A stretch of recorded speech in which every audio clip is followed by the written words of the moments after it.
அஸ்ஸலாமு அலைக்கும் வரஹ்மத்துல்லாஹி வபரகாத்து. புனித ரமலான் மாதத்தை முன்னிட்டு உங்கள் பிறை டிவியில் கன்சுல் இல்ம் நிகழ்ச்சியினூடாக உங்களை சந்திப்பதில் பெரும் மகிழ்ச்சி அடைகிறோம். புகழ் அனைத்தும் அல்லாஹ்வுக்கே, அல்ஹம்துலில்லாஹ்.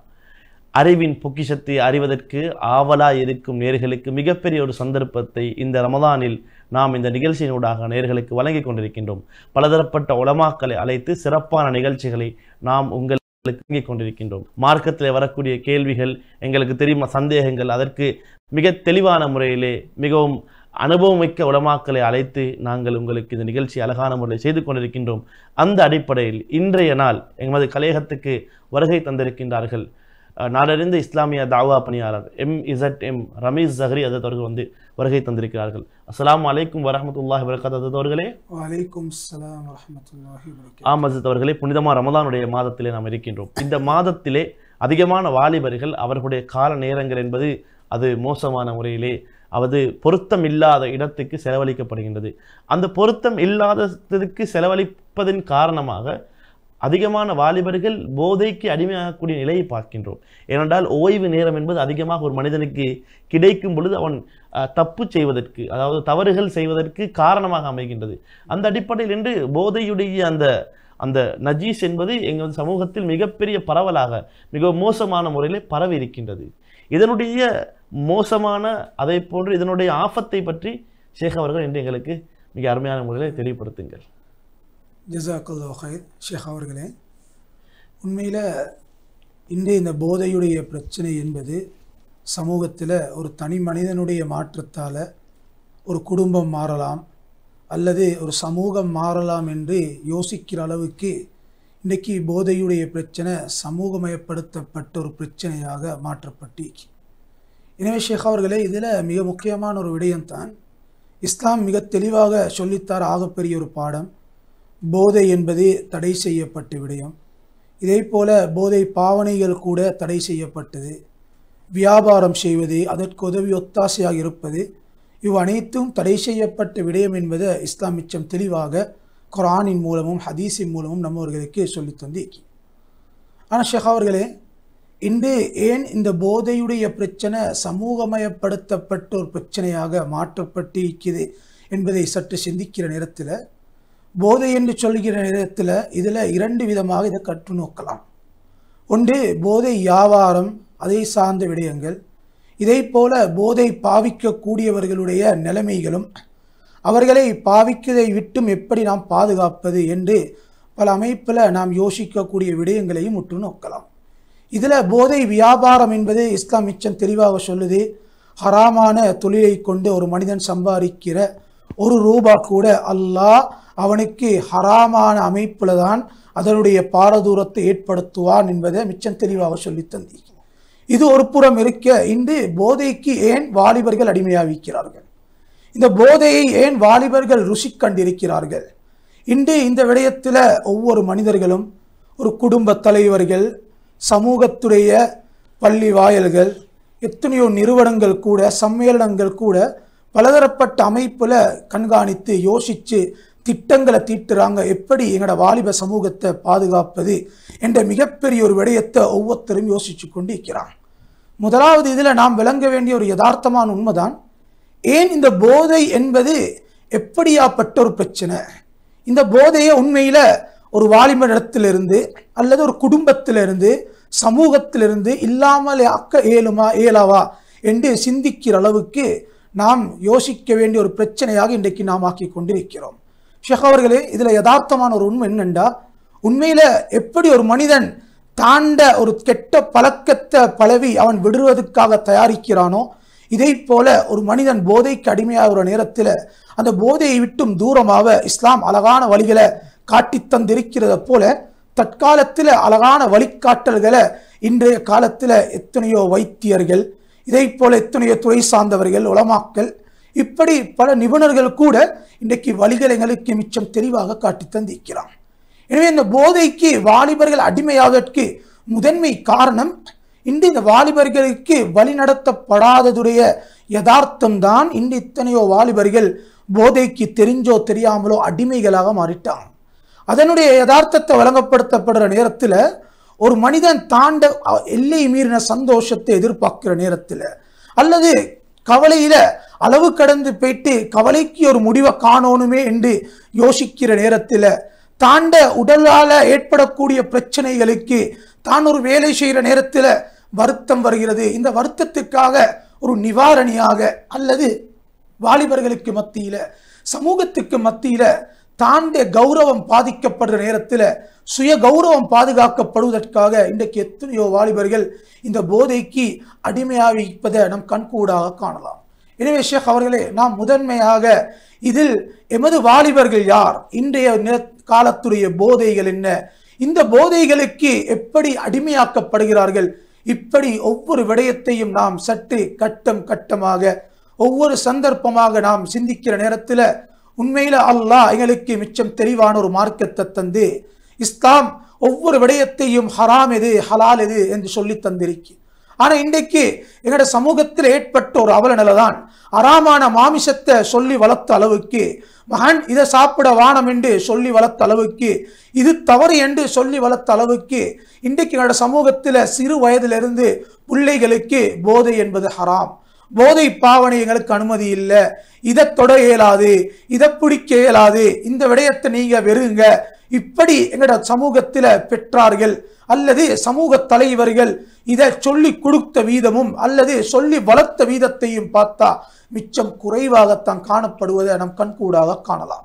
எனவே ஷேக் அவர்களே, நாம் இந்த வாலிபர்களுக்கு மத்தியில இன்று நவீனமயப்படுத்தப்பட்ட பல போதை பொருட்கள் இன்று போதை என்ற பெயர் இல்லாம பல வித்தியாசமான தோரணையில இன்று சிறுவர் தொடக்கம் பாடசாலை மாணவர்கள், இதை போல யுவதிகள், இப்படி பெரியவர்கள், பெற்றார்கள், வயதில் முதிர்ந்தவர்கள், இப்படி எங்களோட சமூகத்தில் இருக்கக்கூடிய முஸ்லீம்கள், அந்நிய சமூகத்தினர்கள் எல்லாருமே இன்றைக்கு பாதிக்கப்பட்டு இந்த நாடு கூட இன்றைக்கு எப்படி எங்களோட சமூகத்தை எதிர்கால தலைமுறைகளை பாதுகாக்கணும் என்று நாட்டில் அரசாங்கமயப்படுத்தப்பட்ட எத்தனையோ நிறுவனங்கள், தனியார் நிறுவனங்கள், மதஸ்தலங்கள், வணக்கஸ்தலங்கள், இப்படி எல்லாரும் யோசிக்கிறாங்க, ஏன் என்னோட சமூகத்தில் எதிர்காலம் நல்ல ஒரு முறையில் எதிர்கால வாலிப சமூகம் தலை தூக்கணும் என்பதற்காக இப்படியாப்பட்ட ஒரு விடயத்தை இன்று கண்கூடாக நாம் யதார்த்தத்தில் கண்டு கொண்டிருக்கிறோம்.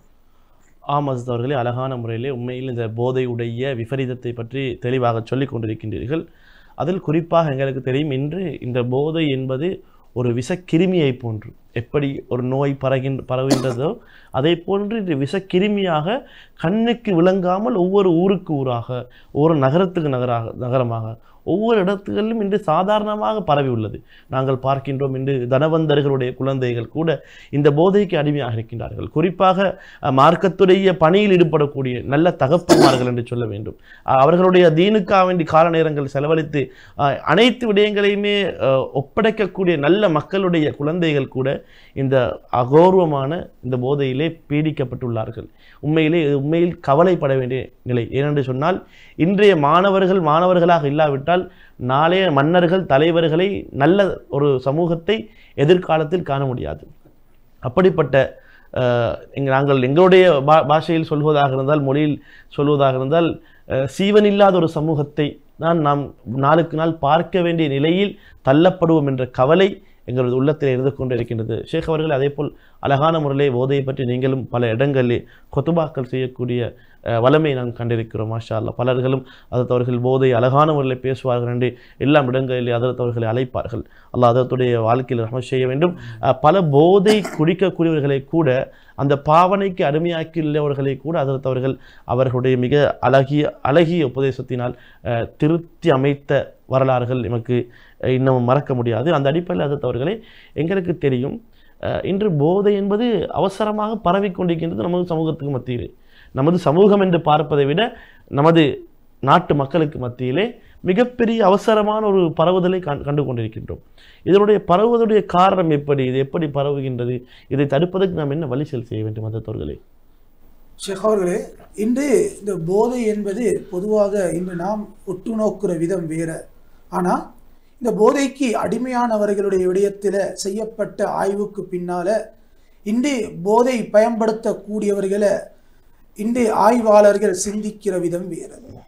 எனவே இதில் ஆக விசேஷம் என்னென்றால், பொதுவாக நாம் இன்றைக்கு அனைவர்களும் யோசிக்கிற ஒரு விடயம்தான், ஏண்ட புள்ள போதைக்கு அடிமையாகிட்டாரு, அல்லது என் கணவன் போதைக்கு அடிமையாவிட்டாரு, என்னோட சமூகத்தில் இப்படி ஒரு வாலிப சமூகம் அடிமையாவிட்டாங்க. இதை பற்றி நாம் பலதரப்பட்ட அமைப்பில் யோசித்து கொண்டு இருக்கிறோம். ஆனால் ஷேக் அவர்களே, இதற்கு எமது சமூகத்தில் ஈக்கக்கூடிய மிக பரவலான ஒரு காரணம் தான் சமூகம் என்ற ரீதியில் நாம் சொல்லக்கூடிய ஒரு மிக பரவலான காரணம் எங்களோட சமூகத்துடைய செயல்பாடுகள் அல்லது எங்களோட அயலவர்களுடைய செயல்பாடுகள். இப்படி சில காரணிகளை சொல்லி எங்களோட பிள்ளைகளை நாம் தப்பி விடுகிறோம், அல்லது அந்த பிள்ளைகளுக்கு வழிகளை காட்டாமல் அந்த பிள்ளைகளை அதே இடத்துல நாம் சாட்டி விடுகிறோம். எனவே இதில் ஆகப்பெரிய பாரதூரம் என்னென்ற ஷேக் அவர்களே, பொதுவாக ஒரு புள்ள போதைக்கு அடிமையாகிற நேரத்தில் ஒரு தகப்பன் என்ற ரீதியில் அல்லது ஒரு குடும்ப வாழ்க்கையில் ஒரு மனைவியாக இருக்கலாம் அல்லது சமூகத்துடைய பொறுப்புதாரிகள் சிந்திக்க வேண்டிய ஒரு அடிப்படையான ஒரு அம்சம்தான், ஏன் இந்த புள்ள நான் நல்லொரு தகப்பனாக அல்லது எங்களோட குடும்ப சூழல் நல்ல ஒரு சூழல் இருக்குது, இந்த நேரத்தில் எப்படி என் புள்ள இந்த போதைக்கு அடிமையாகினாரு, என் வீட்டில் இப்படியாப்பட்ட ஒரு பிரச்சனை இல்லாத ஒரு நேரத்தில் என் புள்ள ஏன் இந்த பிரச்சனைக்கு அகப்பட்டாரு, இதே போல இந்த பிள்ளைக்கு இந்த போதைக்கு அடிமையாவதற்குரிய காரணம் என்ன, நல்ல இருந்த புள்ள, அதிகமான பெற்றோர்கள் சொல்ற வார்த்தை ஹஸ்ரத் 15 வருஷமா நல்ல இருந்த புள்ள, 20 வருஷமா நல்ல இருந்தவர், ஆனா திடீரென்று மாறிட்டாரு, என்ன காரணம், 20 வருஷம் நல்ல இருந்த புள்ள ஏன் மாறுவதற்குரிய காரணம் என்ன, இதை நாம் சற்று சிந்திக்க வேண்டிய தேவை ஒவ்வொரு தகப்பன் தாயுடைய மிகப்பெரிய பொறுப்பு இது. அது மாத்திரமல்ல, இரண்டாவது நாம் யோசிச்சோனும், ஏண்ட மகன் அல்லது எங்கட ஒரு வாலிபர் இந்த போதைக்கு அடிமையாகிற நேரத்தில் இவருக்குரிய சூழல்ல இந்த போதைக்கு இவர் எப்படி அடிமையாகினாரு, இதனுடைய வருமானங்கள் என்ன, இவர் எந்த லாபத்தால் இந்த போதை எடுத்தாரு, இப்படி நாம் சற்றே சிந்திக்க வேண்டிய மிகப்பெரிய தேவைப்பாடு. அதுல ஆக விசேஷம் தான் அன்பார்ந்தவர்களே, போதையை நாம் பயன்படுத்துகிற நேரத்தில் பயன்படுத்துவர்களில் முதலாவது நாம் செய்ய வேண்டிய வேலை அந்த வாலிபர்களை அல்லது அந்த பிள்ளைகளை வெறுக்கக்கூடாது. வெறுக்க ஆரம்பிக்க ஒதுக்க ஆரம்பிக்க அன்பு நபியுடைய வழிகாட்டல், நபி அவர்கள் பாவிகளை ஒதுக்கல்ல, நபி அவங்க பாவிகளை அனுசரிச்சாங்க, பாவத்துடைய பாரதூரத்தை விளக்கிய விதம் ஆக ஆச்சரியம். அன்பு நபி அவங்க தாண்ட சந்திதானத்துல அந்த வாலிபர்களை எடுத்து நபி அவங்க வழிகாட்டிய விதம் ஆகப்பெரிய ஒரு முன்மாதிரியான இந்த காலத்துடைய மிகப்பெரிய ஒரு தேவை. எனவே சமூகத்தில் இருக்கக்கூடிய தலைவர்களுடைய மிகப்பெரிய பொறுப்பு, பெற்றோர்களுடைய மிகப்பெரிய பொறுப்பு, நாங்கள் என்ன செய்யக்கூடாது, முதலாவது எங்களோட பிள்ளைகளை வெறுக்கவோ ஒதுக்கவோ ஆளாக்கி கிடக்கூடாது. போதையை பயன்படுத்தியவர்களை முதலாவது நாம் கவனிக்க வேண்டிய பார்வை, நோக்க வேண்டிய நோக்கி, எங்களோட வீட்டில் ஒரு நோயாளி எப்படி இருக்கிறாரோ இதை போல இவரையும் ஒரு நோயாளியை போல நாம் முதலாவது கவனம் செலுத்தோம். எப்ப நாங்கள் நோயாளியை போல கவனம் செலுத்த ஆரம்பிப்போமோ, நோய்க்கு எப்படி பரிகாரம் தேடுறோமோ, நோயை எப்படி திருத்தோணும் அல்லது நோய்க்கு ஆரோக்கியத்தை எதிர்பார்க்க பல முயற்சிகளை செய்கிறோமோ, இதை போல எங்களோட வாலிபர் அல்லது எங்களோட புள்ள போதைக்கு அடிமையாவிட்டாரா, இந்த புள்ளைய திருத்த, இந்த புள்ளைய வழி நடத்த நாம் பல முயற்சிகளை செய்வோம் என்பதில் எந்த சந்தேகமும் இல்லை. எனவே இன்று போதைக்கு அடிமையானவர்களுடைய அதிகமானவர்களுடைய பிள்ளைகளை பார்த்தா அன்பார்ந்தவர்களே, இன்று எத்தனையோ வாப்பமார்கள் நல்ல சீதேவிகள், சமூகத்தில் வரவேற்கத்தக்கவர்கள், வரவேற்கத்தக்க குடும்பத்தை சேர்ந்தவர்கள், ஆனா பிள்ளைகளுடைய நடத்தைகளால பிள்ளைகளுடைய பாவனைகளால அந்த வாப்பா மிகப்பெரிய தலை குனிவை அடைகிறத நம் கண்கூடாக காணலாம். எனவே ஷேக் அவர்களை இதில் ஆக விசேஷம் என்னென்றா, இன்று நாம் எந்தெந்த காரணிகளை சொல்லிக் கொண்டிருக்கிறோமோ இந்த காரணிகளுக்கெல்லாம் அப்பாற்பட்ட ஒரு காரணிய இன்று தற்காலத்தில் பல வருடங்களாக தேசிய போதை ஒழிப்பு பிரிவால, தேசிய போதை ஒழிப்பு நிவாரண பிரிவால இன்றைய சமூகத்துக்கு காட்டி தந்த ஒரு அழகான வழிகாட்டல் தான் போதைக்கு அடிமையாவின பிள்ளைகள் அல்லது நடத்தை கெட்ட விடயங்களை செய்யக்கூடிய பிள்ளைகள் முதன்மையாக பாதிக்கப்படுற இடம் தாண்ட வீடு தான். தாண்ட வீட்டு தான் முதன்மையான காரணம். வீட்டில் வாப்ப நல்ல ஒரு மனிதன், சமூகத்தில் நல்ல ஒரு மனிதன், மார்க்கத்துடைய விடயத்தை முன்மாதிரியாக பின்பற்றக்கூடியவர். ஆனா ஷேக் அவர்களே, இதுல ஆக விசேஷம் என்ன தெரியுமா, இது அனைத்தையும் செய்யக்கூடிய வாப்பா தாண்ட வீட்டில் இருக்கிற பிள்ளைய புலையொன்று செய்கிற நேரம் அனுசரிக்க இருக்கிற விதத்துடைய பாரம், அல்லாஹு அக்பர், மிகப்பெரிய நஷ்டத்தை அந்த புள்ளை எதிர்காலத்தில் அடையுது. பிள்ளையோட பேச தெரியாததுடைய விளைவு, தாண்ட பிள்ளைய வழிநடத்த தெரியாததுடைய விளைவு, தாண்ட பிள்ளைக்கு நேரத்தை ஒதுக்க தெரியாததுடைய விளைவுதான் இன்றைக்கு NDDCB national dangerous drug control போர்டுடைய அறிக்கை என்ன தெரியுமா? ஒரு புள்ள பாதிக்கப்பட முதன்மை காரணம் அன்பை இழப்பதுதான். இதனால தான் போதைக்கு அடிமையான அதிகமான பிள்ளைகளுடைய நூற்று நிலைமைகளை பார்த்தா, ஒன்று வாப்பா விவாகரத்து பெற்றவர் அல்லது உம்மா விவாகரத்து பெற்றவளாகிறாள். இதே போல வீட்டுல உம்மாவும் வாப்பாவும் ஈக்கிறாங்க.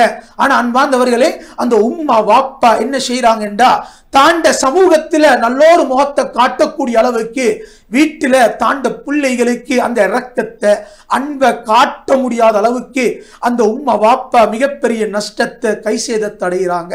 இன்னும் ஒரு விதத்துல பார்த்தா எத்தனையோ வாப்பமார்கள் பிள்ளைகளை விட்டு தூரமாகி அல்லது தாய்மார்கள் தூரமாகி இதனுடைய விளைவு எத்தனையோ பிள்ளைகள் என்னோட அனுபவத்துல நாம் கண்ட ஒரு விடயம் தான்.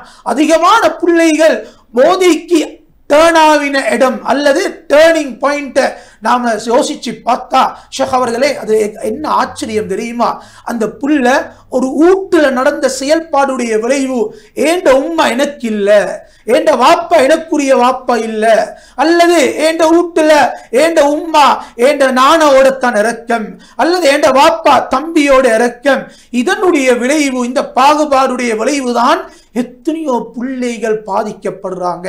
இது மாத்திரமல்ல, சில நேரம் வாப்பா உணவை கொண்டு வந்து கொடுக்கிற அளவுக்கு, ஆடைகளை கொடுக்கிற அளவுக்கு ஷேக் அவர்களே இன்று தாண்ட பிள்ளைக்கு இரக்கத்தை, அன்பை, நேரத்தை அன்பு நபி அவங்க எந்த வழியை காட்டி கொடுத்தாங்களோ அதை கொடுக்காததுடைய விளைவு இன்னைக்கு எத்தனையோ பிள்ளைகள் தாண்ட இரக்கத்தை சமூகத்தில் எதிர்பார்க்கிறாங்க. இதனுடைய விளைவுதான் ஒரு வாலிபன் காட்டுற நல்லதோ கெட்டதோ செயல் அவருக்கு இன்பம் அளிக்குது. அதனுடைய விளைவு போதைக்கு அடிமையாகிறாரு. இதனுடைய விளைவு என்ன தெரியுமா? வாப்பவை நம்புறதை விட இன்றைக்கு சமூகத்தில் எத்தனையோ வாலிபர்கள் கூட்டாளிகளை நம்புறாங்க. அன்பார்ந்தவர்களே, அன்பார்ந்த பெற்றோர்களே, இன்று நாம் கவனிக்க வேண்டிய ஆக முக்கியமான விடயம்தான், எப்போ ஒரு இடத்துல சமூகத்தில் வாலிபர்கள் எப்ப நண்பர்களை தலை தூக்க ஆரம்பிப்பாங்களோ அந்த நேரத்தில் அந்த குடும்பம் தலை குனிய ஆரம்பிக்கும். இந்த யதார்த்தத்தை நாம் விளங்கணும். எனவே ஷேக் அவர்களே, இதுல நாம் எமது பெற்றோர்களுடைய மிகப்பெரிய பங்கை நாம் விளங்காத வரைக்கும் இன்று நாம் மிகப்பெரிய நஷ்டத்தை சம்பாதிப்போம். அதுக்கு ஒரு ஆக சிறந்த ஒரு உதாரணத்தை சொல்லி முடிக்கிறேன். அன்பார்ந்த பெற்றோர்களே, ஹஜ்ரத் யூசுப் அலைஹிஸ்ஸலாத்துடைய சம்பவம், யாக்கூப் அலைஹிஸ்ஸலாம் இரு நபி, வாப்பாவும் ஒரு நபி, அதே போல பிள்ளையும் ஒரு நபி. வரலாறுகளை பார்க்கிறோம், குர்ஆனுடைய தெளிவுரைகளை பார்க்கிறோம். அதுல ஹஜ்ரத் யாக்கூப் அலைஹிஸ்ஸலாத்துக்கு 12 பிள்ளை, ஆனா 2 பிள்ளை பின்யாமீன், யூசுப் அலைஹிஸ்ஸலாம் அழகான முறையில வாப்பாவை போல வளர்ந்த பிள்ளைகள்.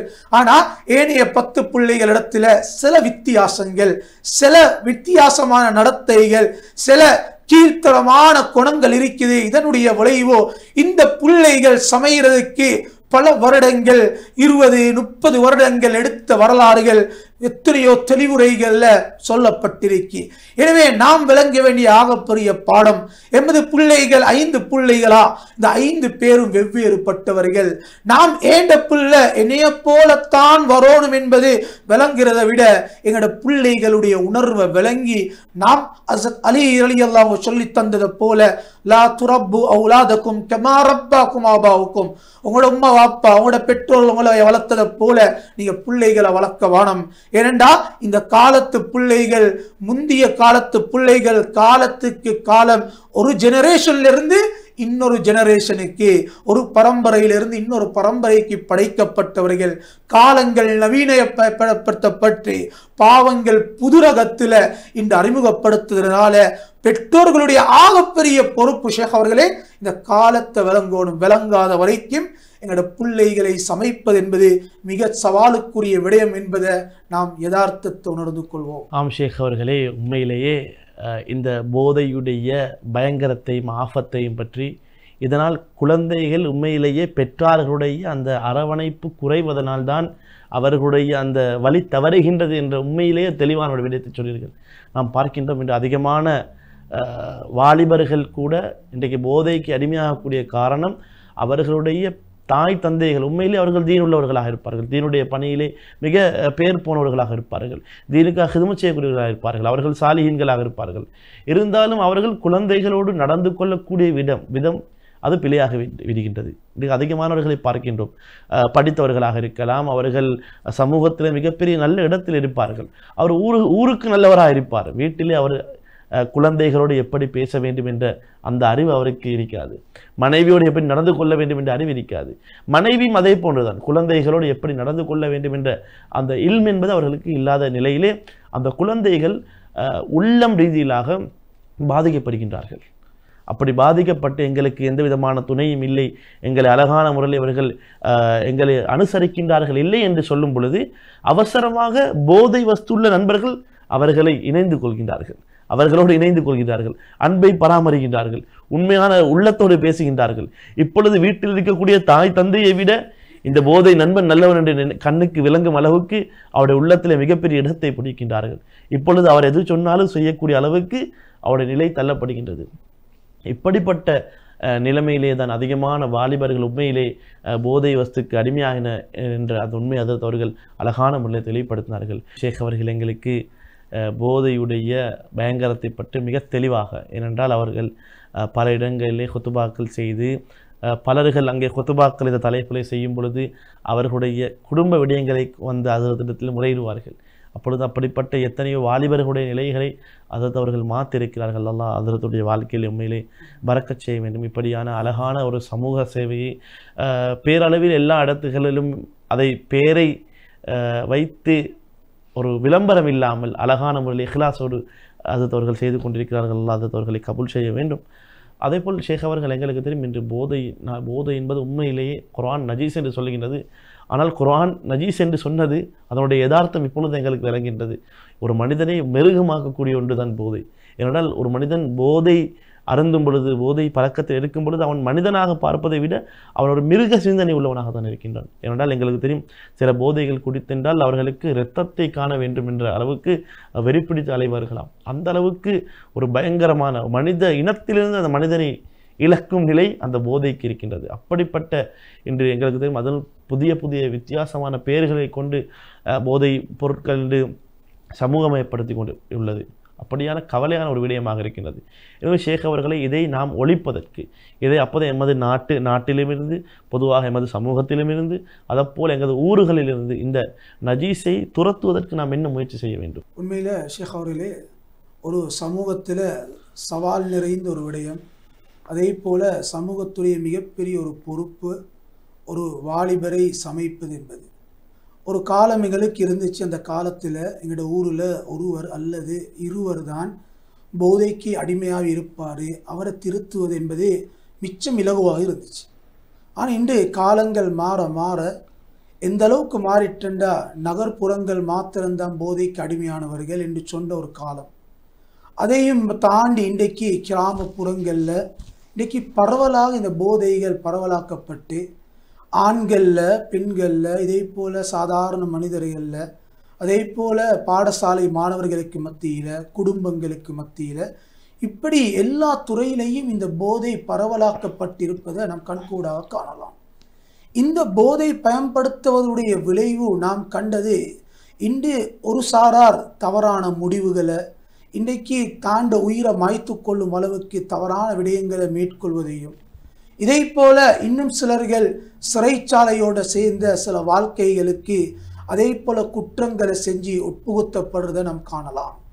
இன்னொரு புறத்தில் இந்த போதைக்கு அடிமையாகிறதால இன்றைக்கு எத்தனையோ குடும்பத்தில் கணவனை மனைவி இழந்து விடுறா, அல்லது குடும்ப தலைவர்களை அந்த குடும்பம் இழந்து விடுது. எத்தனையோ ஆண் பிள்ளைகளை, சகோதரர்களை இன்றைக்கு மிச்சம் கவலையான விடயம், தற்காலத்தில் ஒரு சில இடங்களில் கூட தாண்ட பெண் பிள்ளையும் போதைக்கு அடிமையாக வைக்கக்கூடிய பயங்கரமான அவல நிலைகளை நாம் காணலாம். எனவே இப்படி எங்களோட பிள்ளைகளை இழக்க வேண்டிய நிலை இன்னைக்கு எத்தனையோ ஊர்களில் பார்க்குறோம். எத்தனையோ பிள்ளைகள் தாண்ட வாப்ப இல்லாத ஒரு அமைப்புக்கு அனாதைகளாக, வாப்ப ஒரு குத்தவாளியாக, சமூகத்தால் ஒதுக்கப்பட்டவர்களாக இன்னைக்கு எத்தனையோ இடத்துல நாம் கண்கூடாக காணலாம். இப்போ ஷேக் அவர்களே, நாம் செய்ய வேண்டிய ஆகப்பெரிய பொறுப்பு என்ன தெரியுமா? இஸ்லாம் ஒரு அழகான வழியை காட்டி தந்த மார்க்கம். இஸ்லாம் கெட்டவர்களை நல்லவர்களாக மாற்றிய மார்க்கம். ஆக கீழ்த்தரமானம் கொடப்படைத்தவர்களை கூட இஸ்லாம் வானத்திலும் இன்னும் நட்சத்திரங்களை போல மாற்றிய மார்க்கம். எனவே இதில் இஸ்லாமிய மிக தெளிவான ஒரு வழிகாட்டல் தான். எப்பொழுதும் நாம் போதையை பயன்படுத்தவர்கள், இதே போல இதர பாவங்களை செய்யக்கூடியவர்களாகவும் இருக்கலாம். எல்லாத்தோடையும் நாம் முதலாவது பேண வேண்டிய நன்னடத்தை என்ன, அந்த அன்பு எப்படி நடக்கணும், எப்படி நாம் உறவுகளை பேணப்படணும், இதை நாம் சற்று ஒரு கணம் யோசிச்சோணும். இந்த உறவை நாம் முறையாக பேண்ற நேரத்தில் இன்றைக்கு முதன்மையாக போதைக்கு அடிமையானவர்கள் அல்லது போதையால் பாதிக்கப்பட்டவர்களை திருத்திற்கு நாம் வழி திறக்கலாம். இன்றைக்கு அதனுடைய ஆகப்பெரிய பிரச்சனை தான் சமூகத்தில். இன்றைக்கு எல்லாம் தரப்பாலையும் சொல்லப்படுற ஒரு வார்த்தை, குறிப்பாக போதையை பயன்படுத்தியவர்கள், ஹஸ்ரத் எங்களை ஒதுக்கி விட்டாங்க, எங்களை பார்த்து சலாம் சொல்றாங்கல்ல, எங்களை பார்த்து மதிக்கிறாங்கல்ல, உண்மையில பாவம் செய்கிறவன் பாவம் செய்கிறாரு, ஆனா அல்லாஹ் எங்களுக்கு ஒரு சுய புத்தியை தந்திருக்கிறான். இப்ப எங்களுடைய பொறுப்பு என்ன தெரியுமா, நாங்க அந்த உறவை மதிச்சோணும், நாங்க குறிப்பாக சலாத்தை சொல்லணும். இன்று எத்தனையோ இடத்துல எத்தனையோ ஊர்ல சமூகம் பிரிக்கப்பட்டு நபர்களை வச்சு தரத்தை வச்சு சலாம் இன்றைக்கு சொல்லப்படுவது, இன்றைக்கு மனிதர்களை வச்சு பிரிக்கப்பட்ட ஒரு காலம் இந்த காலம். எனவே ஷேக் அவர்களே, நாம் முதன்மையாக போதைக்கு ஒருவர் திருந்தோணும் என்றா, எங்கட ஊர் திருந்தோணும் என்றா, முதன்மையான விடயம் எங்கட ஊர்ல அடிமையானவர்கள் பாதிக்கப்பட்டவர்கள் அணுகிற விதம் ஆக முக்கியம். இரண்டாவது கட்டம், அந்த பெற்றார்கள் அல்லது குடும்பத்துக்கு கொடுக்க வேண்டிய ஆகப்பெரிய பொறுப்பு தான் அவர்களுக்கு சொல்ல, உங்களோட புள்ள, இது உங்களோட கணவர் அல்லது இது உங்களோட குடும்ப தலைவர், உங்களோட சகோதரன். எனவே இவரை திருத்துறதுல சமூகத்தை விட 1000% அக்கறை செலுத்த வேண்டியவர்கள் குடும்ப அங்கத்தவர்கள் என்பதை மறந்துவிடக் கூடாது. அவர் தவறு செய்யலாம், போதைக்கு அடிமையானதன் பின்னால ஒரு நோயாளியை போல நாம் பார்க்கணும். அப்படி இல்லை என்றா, இவர் இப்படி செஞ்சாரு சமையல்ல, நான் சொல்லி கொடுத்தேன். அன்பார்ந்தவர்களே, நாம் தெளிவாக விளங்கணும். எப்பவும் போதையை பயன்படுத்துவர்களுக்கு நாம் எத்துணை அதிசை சொன்னாலும், எத்துணை குர்ஆனுடைய எச்சரிக்கையான ஆயத்தை சொன்னாலும் அவருடைய உள்ளம் ஏற்காது. ஏன் காரணம் தெரியுமா, அவருடைய உடம்புல ஈக்கிற நேச்சுரலாக இயங்க வேண்டிய ஹோமோன்கள் அடைப்பட்டு எத்தனையோ போதைகளுடைய விளைவு, ஒவ்வொரு போதைகளும் மணித்தியால கணக்கு, நாட்கணக்கு, கிழமை கணக்கு, இப்படி தான் அந்த உடம்புல இருக்கிற ஹோமோன்களை அடக்கி அவருடைய வித்தியாசமான ஆர்டிபிஷியலான ஹோமோனை சுரக்க வைக்கிறத நாம் கண்கூடாக காணலாம்.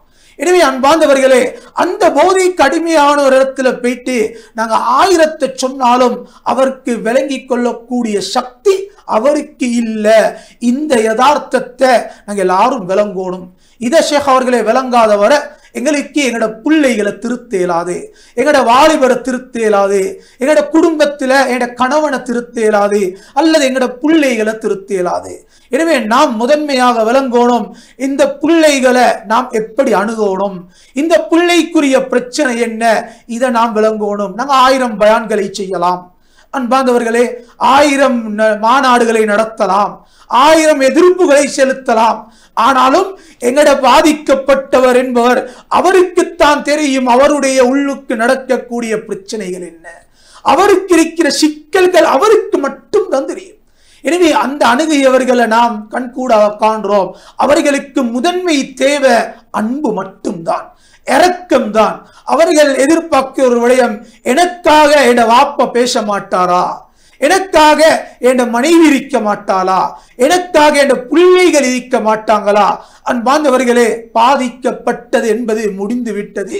இப்ப எங்களுடைய பொறுப்பு கரை சேர்க்க வேண்டும், எங்களுடைய பொறுப்பு இவர்களை திருத்த வேண்டும். இப்ப நாங்க என்ன தெரியுமா செய்யணும் அன்பார்ந்தவர்களே, ஆகப்பெரிய தேவை இவர்களுக்கு அன்பை செலுத்தணும், இரக்கத்தை கொடுக்கணும். அடுத்த கட்டம் நாம் செய்ய வேண்டிய வேலை, போதைக்கு அடிமையான ஒருத்தர் நாம் அன்பார்ந்தவர்களே, ஷேக் அவர்களே, இன்னைக்கு என்னோட சமூகம் செய்யற ஒரு தவறு, இன்னைக்கு போதைக்கு அடிமையானவர்கள் என்பது பல ரகத்துல இன்னைக்கு எங்களுக்கு எடுக்கலாம். அதுல ஆரம்ப காலம் என்று ஒரு காலத்தை எடுக்கலாம், நடுநிலையான காலம், அதே போல இறுதி கட்டம் என்றது ஒரு விதமான காலம். ஆரம்ப காலத்துல ஒரு புள்ள போதைக்கு பயன்படுத்தப்பட்டா, போதைக்கு அடிமையாகினா அந்த புள்ளைய ஒரு ஊட்டுடைய கண்காணிப்புல உம்மா வாப்பட அரவணைப்புல வச்சு அழகான முறையில திருத்தலாம். முதன்மை என்ன தெரியுமா தேவை? புள்ளைய விளங்கணும். அடிமையானவர் யார், இவர் எதுக்கு அடிமையாவிக்கிறாரு, எந்த போதையை பயன்படுத்துறாரு, இவருக்கு எவ்வளவு காலம் இந்த பழக்கம் இருந்துச்சு, இது பிரச்சனை என்ன, இவைகளை நாம் கட்டாயம் விளங்கணும். அதே போல ஷேக் அவர்களே, ஒரு புள்ள 150% பாதிக்கப்பட்டுட்டு 60% போயிட்டு இப்ப நாம் இந்த 60% தாண்ட நேரம் எத்தனையோ அடிமையானவர்களுக்கு நாம் அவர்களை நிலையங்களுக்கு அனுப்பி சில புனர்வாழ்வு மையங்களுக்கு அனுப்பி அந்த பிள்ளைகளை சமைக்க வேண்டிய மிகப்பெரிய பொறுப்பு எங்களுக்கு இருக்கு. எனவே இவைகளை நாம் எப்படி அணுகணும் என்பதையும் நாம் விளங்கணும். எனவே போதைகள் பயன்படுத்துறவர்களை எப்படி விளங்கிக் கொள்வது, இவர் எந்த இடத்துல இதுக்கு அடிமையாவினாரு, இவருடைய பிரச்சனை என்ன, இவைகளை நாம் தெளிவாக விளங்கிட்டுதான் அந்த பிள்ளைகளை வழி நடத்த நாம் முன் வர வேண்டும். அதுல ஆக விசேஷம் அன்பார்ந்தவர்களே, நேயர்களே, நாம் இரக்கத்தோடு சொல்றோம், இன்று ஆகப்பெரிய பிரச்சனை தெரியாத்தனத்தில் நாம் பணத்துக்கு இன்றைக்கு பணமே மையமாக்கப்பட்ட எத்தனையோ புனர்வாழ்வு மையங்கள் இருக்கு. இதை போல இன்றைக்கு எத்தனையோ இடத்துல மார்க்கம் என்ற பேரில் வித்தியாசமான வழிகாட்டல்கள் காட்டப்படுற நிலையங்கள் இருக்கு. இவைகளுக்கு நாம் எமது பிள்ளைகளை வாலிபர்களை உட்புகுத்துற நேரத்தில் ஆகப்பெரிய பிரச்சனைகளுக்கு நாம் முகம் கொடுக்கலாம். எனவே இன்றைக்கு இந்த நாட்டுடைய அரசாங்கம் அழகான ஒரு வழிகாட்டல புனர்வாழ்வு மையங்களை உருவாக்கி பாதுகாப்பு அமைச்சுக்கு கீழால அழகான முறையில் சில வழிகாட்டல்களை காட்டி திட்டங்களை தீட்டி பிள்ளைகளை எந்த ஒரு பணத்தையும் அறவிடாம அழகான முறையில திருத்தி கொடுக்கிறாங்க. நல்லொரு மனிதனாக நல்லொரு பிரஜையாக ஆக்க வேண்டிய மிகப்பெரிய பொறுப்பை இந்த நாட்டுடைய தலைமையகம் இன்றைக்கு எடுத்திருக்கிறது என்பதை நாம் மறந்துவிடக் கூடாது. எனவே நாம் இதுல கவனம் செலுத்தணும். அதுல ஆகப்பெரிய பொறுப்பு இன்றைக்கு எப்படி ஒரு பிள்ளையுடைய விடயத்துல உம்மா வாப்பா கவனம் செலுத்துறாங்களோ இதை போல ஒரு மனைவி கணவனுடைய விடயத்தில் கவனம் செலுத்துறதை போல ஷேக் அவர்களே சமூகத்துடைய ஒரு பொறுப்பு இருக்கி, சமூகத்துடைய மிகப்பெரிய ஒரு பொறுப்பு கொண்டிருக்கி. அதில் ஆகப்பெரிய பொறுப்புதாரிகள் மஸ்ஜிதுடைய நிர்வாகிகள், ஆகப்பெரிய பொறுப்புதாரிகள் இவர்கள், சமூகத்துடைய தலைமை பீடங்கள் மிகப்பெரிய பொறுப்பை சுமந்தவர்கள். இதே போல சமூகத்தில் நாம் வெறுமனே பயான் என்ற உயர்ந்த இடத்திலிருந்து வார்த்தைகளை கொட்டுவதை போல நாம் அடிமட்டத்தில் வந்து எங்களது சமூகத்தில் இருக்கிற பிரச்சனைகள் என்ன, சமூகத்தில் எப்படி ஒரு சாதாரண மனிதனை திருத்தலாம், தெருவுல இருக்கிறவனை எப்படி மனுஷனாக்கலாம், இதை நாம் சற்று சிந்திக்க வேண்டிய பொறுப்பு சமூக தலைவர்களுடைய பொறுப்பு. எனவே இந்த தலைவர்கள் ஒரு கணம் யோசிச்சோனும், எமது நிர்வாகிகள் என்றா எமது பள்ளியால எமது ஊரில் இருக்கக்கூடிய போதைக்கு அடிமையானவர்களை நாம் எப்படி வழி நடத்தலாம், இவர்களுக்காக நாம் என்ன செய்யறது, இவர்களுடைய எதிர்காலத்தை எப்படி பாதுகாக்கிறது. இதே போல சமூகத்துடைய பொறுப்பு சங்கங்கள் இருக்குது, சம்மேளனங்கள் இருக்குது. இப்படியாப்பட்ட நேரத்தில் இவர்கள் யோசிக்கலாம், நாங்க எதை செய்யலாம், நாங்க எப்படி திட்டத்தை தீட்டலாம். இதை நாம் ஒரு கணம் 1000 தடவை நாம் யோசித்து செய்யலாம். அன்பார்ந்தவர்களே, சமூகத்துடைய தலைவர்களே, நிர்வாகிகளே, இன்று நாம் தெளிவாக விளங்குவோம். இன்று சமூகத்தில் யாரையும் ஒதுக்க வேணாம். இன்றைக்கு ஒதுக்குவதை கொண்டு தூரமாக்குவதை கொண்டு இன்னைக்கு எத்தனையோ பிள்ளைகள் பாதிக்கப்படுறாங்க, வாலிபர்கள் பாதிக்கப்படுறாங்க. இன்று சில பிள்ளைகள் தாண்ட சில பிரச்சனைகள் எப்படி காரணிகளாக இருக்குதோ இதே போல எத்தனையோ பேருக்கு தாண்ட மனைவிக்குரிய பணத்தை தேடி கொடுக்க முடியாத பிரச்சனைகள், ஒழுங்கான ஒரு தொழில் துறவு இல்லாத பிரச்சனைகள், இவைகளுக்கு வழிநடத்த வேண்டும் யார் தெரியுமா? சமூகத்துடைய தலைவர்கள் தான், நிர்வாகிகள் தான். இந்த நிர்வாகிகள் ஒரு ஊரை எடுத்துக்கொண்ட அந்த ஊருடைய உலமாக்கள், துறை சார்ந்தவர்கள், ஊரில் இருக்கக்கூடிய பாதுகாப்பு பிரிவினர்கள், அதே போல ஊரில் இருக்கக்கூடிய நிர்வாகிகள், ஏனைய அங்கத்தவர்கள், ஏனைய சங்கங்கள், இவர்கள் அனைவர்களும் ஒன்று சேர்ந்து எல்லாரும் ஒரே மேடையில ஒரே இடத்துல இருந்து பேசி நாம் தீர்மானிக்கணும் எங்களோட ஊர்ல இந்த வாலிபர்கள் எப்படி வழி நடத்துறது, இதை நாம் எப்படி பாதுகாக்கிறது. இவர்களும் எதிர்காலத்தில் எங்களோட சமூக தலைவர்கள் தான், இவர்களும் எதிர்காலத்தில் எங்களோட சமூகத்தை வழிநடத்த வேண்டியவர்கள் தான். அப்ப இவர்களை நாம் எப்படி வழி நடத்தணும் என்பதை சற்று சிந்திக்கணும். அல்ஹம்துலில்லாஹ், இன்றைக்கு எத்தனையோ பள்ளி வாயல் சம்மேளனங்கள், இன்றைக்கு கொழும்பை பொறுத்த மட்டில் கொழும்புடைய எத்தனையோ மஸ்ஜித் சம்மேளனங்கள் இந்த விடயத்தில் மிச்சம் கவனம் செலுத்துறாங்க. மாவட்ட சம்மேளனங்கள் கவனம் செலுத்துறாங்க. எத்தனையோ அகில இலங்கை ஜம்மியத் உலமாவுடைய எத்தனையோ தலைமைத்துவத்தை தாங்கிக் கொண்டிருக்கக்கூடிய உலமாக்கள், அதே போல சமூகத்தில் இருக்கக்கூடிய தலை சிறந்த உலமாக்கள் இன்று பல அமைப்புல முயற்சி செய்யறாங்க. அன்பார்ந்தவர்களே, இன்றைக்கு தேவை என்ன தெரியுமா? ஆள் யார், இவருடைய தேவை என்ன, இவரை எப்படி திருத்தலாம், நபருக்கு நபர் ஒவ்வொன்றும் வேறுபடும் என்பதை நாம் விளங்கணும். இதை விளங்காம நாம் வெறுமனே புத்திமதி சொல்வதை கொண்டு பிள்ளைகளை திருத்த இயலாது. எனவே அன்பார்ந்தவர்களே, நேயர்களே, ஷேக் அவர்களே, நாம் இரக்கத்தோடு சொல்வது என்ன தெரியுமா? அடித்தளத்தை விளங்காம சமூகத்தில இந்த பாவத்தை அல்லது இந்த ஹராமான கீழ்த்தரமான நஜீஸான செயலை விட்டும் எங்களோட சமூகத்தை பாதுகாப்பது என்பது சவாலுக்குரிய விடயம். எனவே நாம் இந்த ரமலானுடைய மாதத்தை ஒரு சந்தர்ப்பமாக பயன்படுத்தி நாம் எல்லாரும் ஒன்றுபடுவோம். ஒரு கணம் பள்ளியிலிருந்து நாம் சிந்திப்போம்.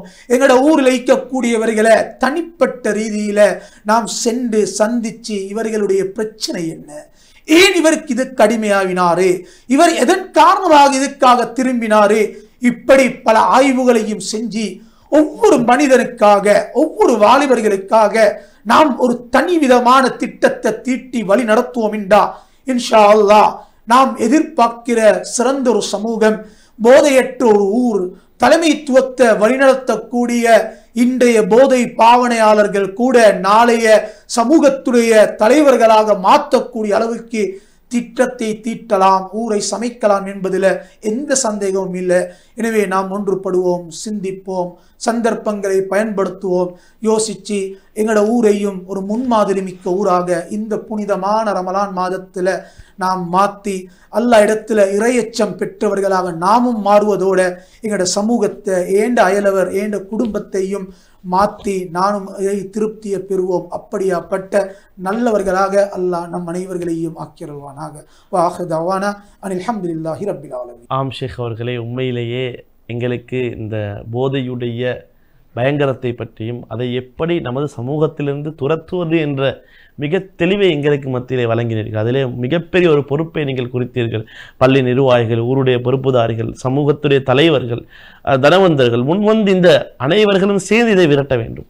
ஏனென்றால் இந்த பாவம் ஒரு நபருக்கு மத்தியிலே ஒருவருக்கு உடைய வாழ்க்கையில் இருந்து விட்டால் இது அடுத்தவரை அவசரமாக அது தாக்குவதற்கு காத்து கொண்டிருக்கும். எங்களுக்கு தெரியும், ஒரு இடத்தில் எப்படி ஒரு புண்ணு வந்து விட்டால் அதை அவசரமாக குணப்படுத்தாவிட்டால் உடம்பெல்லாம் புண்ணு வரும் என்று சொல்வார்கள். அதே போன்றுதான் இப்படிப்பட்டவர்களை இனம் கண்டு அவசரமாக நாம் அந்த நஜீஸை இல்லாமல் ஆக்கிவிட வேண்டும்.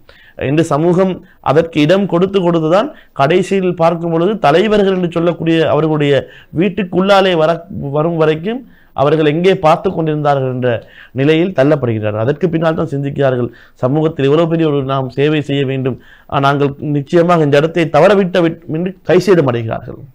எனவே நேர்களுக்கு நாங்கள் இந்த நிகழ்ச்சியினூடாக அழகான முறையில் ஷேக் அவர்கள் பல விடயங்களை முன்வைத்தார்கள். அதிலும் குறிப்பான ஒரு விடயம் எங்களுக்கு தெரியும். ஷேக் அவர்கள் சொன்னதை போன்று அப்படி பாதிக்கப்பட்டவர்களை நாம் சமூகத்திலிருந்து முற்றுமுழுதாக ஒதுக்கக்கூடாது. இவர்கள் இப்படிப்பட்டவர்கள் என்று ஒரு விதமான பார்வை, கேவலமான பார்வை பார்த்து உள்ளங்களை உடைக்கக்கூடாது. ஏனென்றால் தவறு செய்யக்கூடியவர்களை நாம் கண்ணியப்படுத்தும் பொழுது நாம் இந்த தவறு செய்தும் இவர்கள் நல்ல முறையில் எங்களோடு நடக்கின்றார்கள் என்ற அந்த மனப்பக்குவத்தில் தெளிவு பெற்று அவர்கள் திருந்துவதற்கு வாய்ப்புண்டு. இல்லாவிட்டால் ஒதுக்கும் பொழுது நாங்கள் தான் ஒதுக்கப்பட்டவர்களே, ஏன் நாங்கள் இவர்களை நாடி செல்ல வேண்டும், இவர்கள் எங்களை எதிர்ப்பினால் மதிக்க மாட்டார்கள், நாங்கள் பெரிய தவறு செய்துவிட்டோம், எனவே இதுதான் எங்களுடைய தலையெழுத்து என்று கடைசி வரைக்கும் அவர்கள் அந்த துறையிலே தான், அந்த போதை என்ற அந்த கேவலமான துறையிலே இருப்பதை காணுகின்றோம். எனவே ஷேக் அவர்கள் அருமையான முறையில் சொன்னார்கள், அவர்கள் ஒதுக்கப்படக்கூடாது, அவர்கள் கண்ணியப்படுத்தப்பட வேண்டும், அவர்களை நாம் அனைத்து அவர்களுக்கு நல்ல முறையில் இதை நாம் சொல்லிக் கொடுக்க வேண்டும் என்று அழகான முறையில் அவருடைய அந்த பாணியிலே சொன்னார்கள். குறிப்பாக ஏன் அவர் அப்படியான முறையில் பேசின காரணம் என்றால், ஒரு சிறந்த வளவாளராகவும் பலர்களுடைய வீட்டுகளில் நடக்கக்கூடிய இந்த போதையை அவர்கள் தனி நபராகவோ அல்லாவிட்டால் ஒரு கூட்டமாக இருந்து அதை தடுக்கக்கூடிய ஒரு மிகப்பெரிய முயற்சியை ஷேக் அவர்கள் எடுத்துக்கொண்டிருக்கிறார்கள். அல்லாஹ் அவருடைய வாழ்க்கையிலே மிகப்பெரிய ஒரு பரக்கத்தையும் நியமத்தையும் தௌலத்தையும் அல்லாஹ் அவர்களுக்கு கொடுக்க வேண்டும். எனவே மீண்டும் உங்களோடு நல்ல பல கருத்துக்களோடு உங்களை சந்திக்கும் வரை சலாம் கூறி விடைபெறுகின்றேன். அஸ்ஸலாமு அலைக்கும் வரஹ்மத்துல்லாஹி வபரகாத்துஹு.